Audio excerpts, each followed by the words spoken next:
It began like many American farm stories do, fields of corn swaying under the golden sun, tractors humming at dawn, and families who've worked the land for generations. But beneath this postcard image, something was breaking.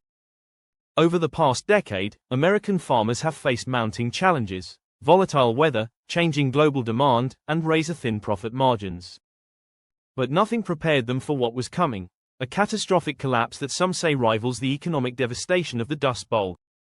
And the trigger? A trade war launched during the Trump administration that reshaped global agriculture, and not for the better. In 2018, the United States imposed steep tariffs on billions of dollars worth of Chinese goods. The stated goal: to push back on unfair trade practices and bring manufacturing jobs back to the US. But China didn't stay silent. Almost immediately, it retaliated by slapping tariffs on key American exports, including soybeans, pork, and dairy, which are lifelines for countless US farmers. What began as a political maneuver in Washington quickly rippled out to America's heartland. Almost overnight, China, the largest buyer of American soybeans, halted nearly all purchases. Grain silos filled to the brim with nowhere to go. Prices plummeted. And farmers, already saddled with debt, began to fall one by one. To grasp the scale of this collapse, we need to look at the numbers. In 2018 alone, US soybean exports to China dropped by 75%. That same year, farm bankruptcies surged, particularly in the Midwest. Wisconsin lost over 800 dairy farms in just 12 months. Suicides in rural areas, already rising due to years of financial stress, began to spike. Many farmers were forced to destroy crops, sell off machinery, or abandon farms that had been in their families for generations. For those who lived through it, the emotional toll was devastating. The government responded with aid packages, billions in emergency subsidies meant to soften the blow. But for many farmers, the help came too late or with too many strings attached. The payments couldn't restore lost markets or rebuild long-term relationships with foreign buyers. One Iowa farmer put it bluntly: "You can't pay us enough to lose China." The trade war disrupted not only exports, but the trust and predictability that farming depends on. Global partners turned elsewhere. Brazil, Argentina, and even Russia stepped in to fill the gaps left by the US, and while American farmers were watching their harvests rot, their competitors abroad were cashing in. What's particularly striking is that many of these farmers had supported President Trump in the 2016 election. His promise to put America first resonated in rural areas tired of feeling left behind by globalism and economic change. But as the trade war dragged on, the loyalty began to fracture. Some still defended the tariffs, saying sacrifice was necessary for long-term change. Others grew disillusioned, seeing the trade war not as a strategy, but as a gamble that backfired.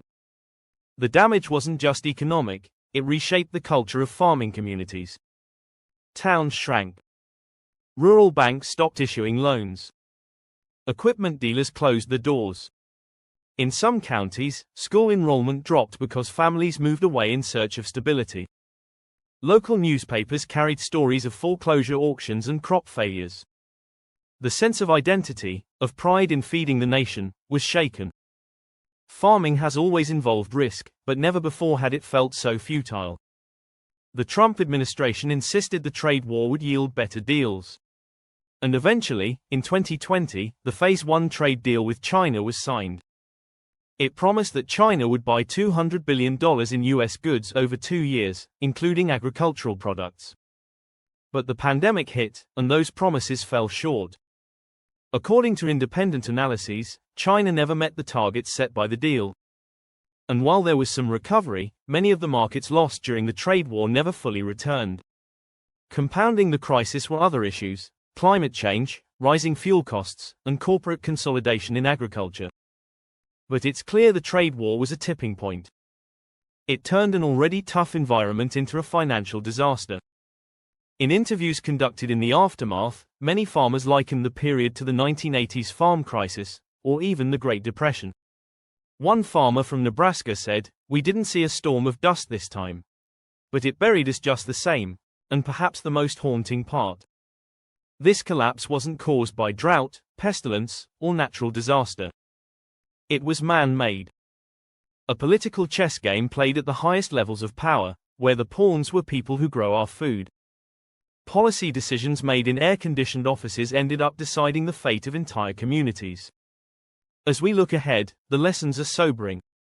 American agriculture is deeply connected to the global economy.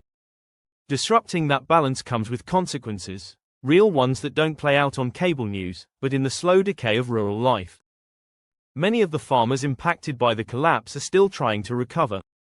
Others have left the business entirely. And young people raised on farms now question whether there's a future in the work their parents and grandparents gave their lives to. The story of this collapse is a story of policy clashing with reality. It's about how ideology can blind leaders to the pain their decisions inflict. And it's about the fragility of the systems we depend on. For viewers watching from cities or suburbs, this may all seem distant. But the food on our tables comes from somewhere, and that somewhere is often a small town now fighting to survive. In the end, the US farm collapse triggered by Trump's trade war will be remembered not just for its financial toll, but for the warning it sends. About how quickly things can fall apart. About how interconnected we really are. And about the cost of treating rural America like a bargaining chip. The Dust Bowl taught us what happens when we ignore nature. This collapse shows what happens when we ignore people.